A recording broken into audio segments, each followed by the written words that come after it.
हमारे आपके सारे के सारे नेता एक बार जोरदार अभिनंदन पूरे मंच का कर दे, दोनों हाथ की ताली बजा करके दोनों ऊपर से। और मैं वैसे तो उज्जैन से आता हूं, बाबा महाकाल की नगरी से, और आपके बीच आकर देवघर से आ रहा हूं, तो ऐसा लगता है जैसे अपने घर आ गया। दोनों हाथ जोड़ के आपको भी प्रणाम करता हूं, आपका अभिनंदन करता हूं। सीता माता की धरती, महर्षि तपोभूमि, लव कुश की शरण स्थली, कई कारण से माता गंगा का आशीर्वाद जो बिहार और बिहार के लोगों को मिलता है, सच में बोलिए गंगा मैया की। और आपका भाग्य भी इतना जोरदार है, भगवान कृष्ण के काल से बिहार है सबसे अच्छा ही करता, सबसे बढ़िया करता। बिहार के लोगों की जीवटता, बिहार के लोगों का काम करने का तरीका, और ये माता बहनें बैठी है, सच में छठ मैया के आशीर्वाद से पूरे देश का भला होता है, संस्कृति का भला होता है। माता बहनें अपने परिवार की आधार, इनकी अपनी साधना से पूरा घर आनंद से डूब जाता है। पति की दीर्घायु, पुत्र स्वस्थ रहे, परिवार में सुख समृद्धि आए, कितने साधना से आप अपने उस डूबते सूर्य से उगते सूर्य के बीच छठ मैया का ये त्योहार मनाते हैं। लेकिन बड़े दुर्भाग्य के साथ कहना पड़ेगा, जाने क्या दुश्मनी है कांग्रेस वालों को हमारे त्योहार से, हमारे देवी देवताओं से, हमारे सनातन संस्कृति से। जब भी बोलते उल्टा ही बोलते, इनके मन में भाव भी। अब छठ मैया, इनको छठ मैया का महापर्व इनको मजाक लगता है। अरे सबक सिखाना, इनको ठिकाने लगाना इनकी इस भावना के कारण। ये माता बहनें एक एक कसम खा करके जाना कि जिसको त्योहार की इज्जत नहीं, जिसको देवी देवताओं की इज्जत नहीं, वो चुनाव में क्या करेगा। मुझे इस बात का भी दुख होता है, मैं मध्य प्रदेश की धरती से आता हूं, और ये बिहार में कांग्रेस के राष्ट्रीय अध्यक्ष बिहार के बाहर जाकर जब इनके मुंह से निकलता है कि बिहार छोटा मोटा राज्य है, ये सारे बिहारियों का अपमान करते हैं। बिहार को छोटा मोटा राज्य है? अरे बिहार हजारों साल से सम्राट अशोक की धरती, राजा भोज की धरती, भगवान कृष्ण के काल से यहाँ के वंशजों ने दुनिया में अपनी धाक भी बनाई, साख भी बनाई। हमें इस बात का आनंद है। और यहां काम करने के लिए अब कांग्रेस के लोगों ने चुनाव के पहले कैसे हार मान ली, आप उसका उदाहरण देखना। चुनाव चल रहा बिहार का, और बिहार में हम भी मध्य प्रदेश से आपके बीच में आ रहे हैं, मोदी जी आ रहे हैं, नीतीश कुमार जी घूम रहे हैं, सम्राट चौधरी घूम रहे हैं, सबका अभिनंदन करो जोरदार तरीके से। लेकिन कांग्रेस के नेता राहुल गांधी आज चुनाव है, कल चुनाव है, ये छोड़कर मध्य प्रदेश में छुट्टी बिताने गए अपने वहां हिल स्टेशन पचमढ़ी में। अरे भाई, चुनाव के टाइम मैदान में नहीं रहोगे, युद्ध के समय में सेना फौज की मैदान में नहीं रहेगी, और हार हो जाएगी तो कहता बेईमानी हो गई, बेईमानी हो गई। आप में दम ही नहीं आने का, आपको मैदान में आने का दम नहीं, इसलिए पहले ही मैदान छोड़ दिया। और 3 दिन 4 दिन पहले जब सेकंड चरण का चुनाव था, तब भी चुनाव के दरमियान यहां कुछ बोलने के बजाय बिहार में वोट मांगने नहीं आए, दिल्ली में प्रेस कॉन्फ्रेंस कर रहे हैं, और वहां कह रहे हैं हरियाणा का चुनाव बेईमानी से हराया। अरे हरियाणा भी तुम्हारे अकर्मण्यता के कारण से हारे थे, और बिहार में भी तुम्हारा सुपड़ा साफ होने वाला है, कोई बचाने वाला नहीं। चुनाव के समय चुनाव जैसी बात करो, अपने अच्छे काम को बताओ, आपके मन में भाव कैसा है। आज हमारे बीच में उदाहरण है इस बात का। मैं उज्जैन से आता हूं, और सांस्कृतिक अनुष्ठान का पर्व चल रहा है, जब से बाबा विश्वनाथ के धाम पर यशस्वी प्रधानमंत्री ने काशी विश्वनाथ लोकार्पण किया, काशी के माहौल बदला है। भगवान राम अयोध्या में मुस्कुरा रहे हैं। मुस्कुरा रहे कि नहीं मुस्कुरा रहा है? बोलो जय जय श्री राम। तो आज यहां हम इस बात की बात कर रहे हैं कि अयोध्या से बिहार का संबंध कई लाख साल पहले माता सीता माता के नाम पर सीतामढ़ी धाम यहां है। ऐसे में सीतामढ़ी के आधार पर सीता मैया से भगवान राम का विवाह हुआ। भगवान राम ने निषाद रात सबरी माता के झूठे में गरीब से गरीब आदमी को गले लगा करके राम राज्य की स्थापना की। लेकिन बड़े बेसर में कांग्रेस वाले ये भगवान राम के भी जन्म का प्रमाण पूछ रहे थे। और बताओ अयोध्या में भगवान राम पैदा हुए कि नहीं? बोलो हुए कि नहीं अयोध्या में राम? आप बताओ हुए कि नहीं हुए? आपको मालूम, इनको मालूम।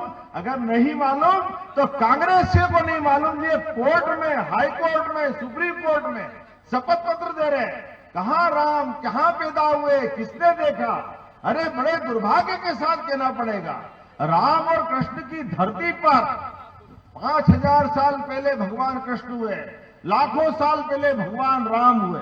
और पूरे देश के लोग विदेश में किसी देश में चले जाए, अमेरिका, इंग्लैंड, किसी देश में वो जाकर अपना परिचय दे कि आप कहां से आए, आप केवल ये बोल दो मैं राम और कृष्ण की धरती से आया हूं। वो सामने वाला अपने आप कह देगा ये हिंदुस्तान से आए, ये दुनिया को मालूम। लेकिन नहीं मालूम तो कांग्रेस और उनके साथ वालों ये लगातार मजाक बन रहा है।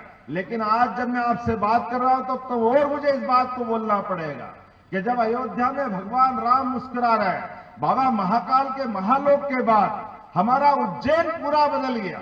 मैं आपको आपके बीच में एक बात और बताना चाहता हूं। ये भारतीय जनता पार्टी जो सांस्कृतिक राष्ट्रवाद के आधार पर पर्यटन की ताकत बढ़ा करके गरीब से गरीब आदमी, ऑटो वाले, ठेले वाले, होटल वाले, चाय वाले, छोटे मोटे सामान बेचने वाले, उज्जैन में पहले 50-60 लाख से ज्यादा लोग नहीं आते थे। जब से बाबा महाकाल का महालोक बना, एक बार बाबा महाकाल का जयकारा लगाए, महाकाल महाराज की। जैसे उज्जैन में बाबा महाकाल का महालोक बना, उज्जैन की एकदम काया पलट हो गई। सारे लोगों की जिंदगी में बड़ी ताकत बन गई। धार्मिक पर्यटन का बड़ा केंद्र उज्जैन बन गया। आज हमारे उज्जैन में 7 करोड़ लोग बीते साल आए। क्या 50-60 लाख लोग आते थे? ये 7 करोड़ लोग आए और इससे पूरा माहौल बदला। लेकिन दुर्भाग्य के साथ कहना पड़ेगा, जब हम ये बात करते हैं तो आज के समय राम जी का मामला आया। अब कांग्रेस जब सुप्रीम कोर्ट से फैसला हो गया, भगवान राम धूमधाम से मुस्कुरा रहे हैं, तो क्या हम भी राम वाले हैं, हम भी राम वाले हैं, हमने क्या विरोध करा? अरे भैया तुमने तो कहां विरोध नहीं किया, दुनिया जानती। लेकिन चलो अभी क्या देर हुई, अभी जमुना जी का कृष्ण कन्हैया बाकी है कि नहीं बाकी है? आप बताओ बाकी है कि नहीं? बोलो गोपाल कृष्ण भगवान की। अभी कन्हैया मुस्कुराना बाकी है। अगर आप में दम है और आप वास्तव में सनातन संस्कृति को मानते हो तो दम से बोलो कांग्रेस के नेता राहुल गांधी कि हां मैं मथुरा में कृष्ण कन्हैया के मुस्कुराने के लिए साक्षी बनने को तैयार हूं। इनके दम होना चाहिए सबके बीच में। लेकिन ये नहीं बोलेंगे, ये आज भी भगवान राम के मंदिर के दर्शन करने नहीं गए, इनके मन में भावना नहीं है। ये इतनी मोटी चमड़ी के हैं, वोट मांगने तो आएंगे लेकिन सनातन संस्कृति का सम्मान नहीं करेंगे। मैं आपसे एक और बात कहना चाहता हूं, मैं आपके बीच में इस कारण से भी आया, ये चुनाव लोकतंत्र का भी है, ये चुनाव आम आदमी का भी है। गरीब से गरीब आदमी के, किसान परिवार के, मजदूर परिवार के, कोई भी परिवार का व्यक्ति यह चुनाव लड़ सकता कि नहीं लड़ सकता? आप बताओ, लड़ना चाहिए कि नहीं लड़ना चाहिए? लड़ना चाहिए कि नहीं लड़ना चाहिए?